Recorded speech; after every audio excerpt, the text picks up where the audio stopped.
Di tepi danau yang jernih, tinggal seekor bebek muda bernama Dodo. Dodo sangat menyukai suara burung yang bernyanyi setiap pagi.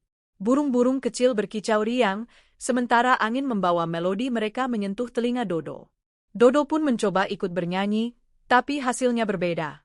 Kwok, kwok, suara Dodo terdengar serak dan kocak, membuat ikan-ikan di danau melompat ketawa, dan bebek-bebek lain menunduk menahan tawa. Dodo tersipu malu. Aku ingin suaraku terdengar indah seperti mereka, gumamnya pelan. Namun, ia tak menyerah. Setiap hari, sebelum matahari naik tinggi, Dodo berdiri di batu besar dan mencoba nada-nada baru. Kadang ia salah, kadang ia serak, tapi setiap kali mencoba, hatinya terasa lebih senang. Malam itu, Dodo menatap bulan sambil menghela napas. Aku harus belajar lebih keras. Aku ingin sekali bernyanyi dengan indah suatu hari nanti, katanya pada dirinya sendiri. Keesokan paginya, Dodo memulai latihan lagi. Ia menirukan suara angsa, kicauan burung gereja, bahkan suara angin yang berdesir di pepohonan. Kadang, suara itu terdengar aneh, tapi Dodo tetap tersenyum. Teman-temannya di danau, seperti Kiki si bebek kuning dan Lala si bebek putih, menatapnya dengan penasaran. Dodo, kenapa kamu selalu bernyanyi sendiri? Tanya Kiki. Aku ingin belajar bernyanyi dengan indah, jawab Dodo penuh semangat. Lala menepuk sayapnya. Kalau begitu, aku akan membantumu. Mulai hari itu, mereka berlatih bersama. Kadang Dodo salah nada, tapi Kiki dan Lala menertawakan kesalahannya dengan lucu, membuat latihan lebih menyenangkan. Setiap hari, danau menjadi penuh suara riang, kwok, kicau, dan tawa. Dodo merasa bahagia karena ia tidak lagi sendiri dalam belajar. Suatu hari, pengumuman datang dari bebek tua di danau, akan diadakan lomba menyanyi tahunan.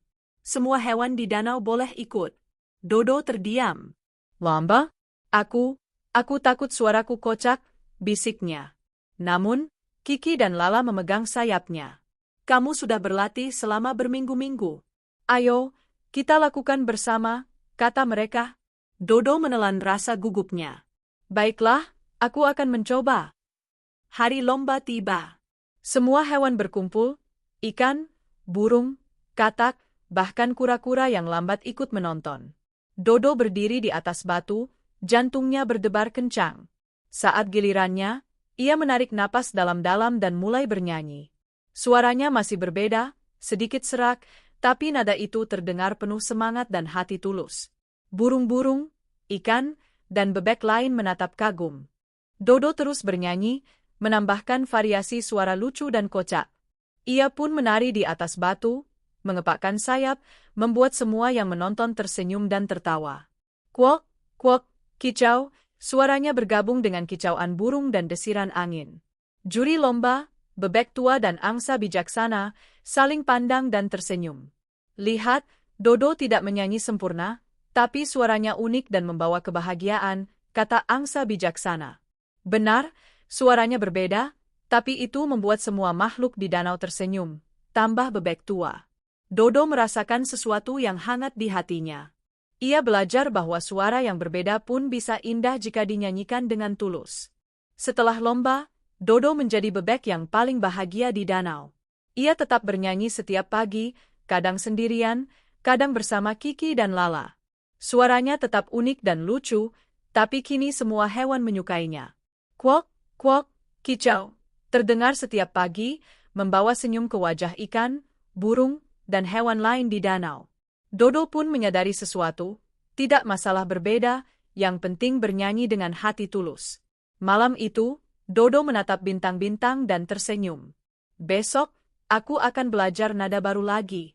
Tapi yang terpenting, aku akan selalu bernyanyi dengan hati, katanya.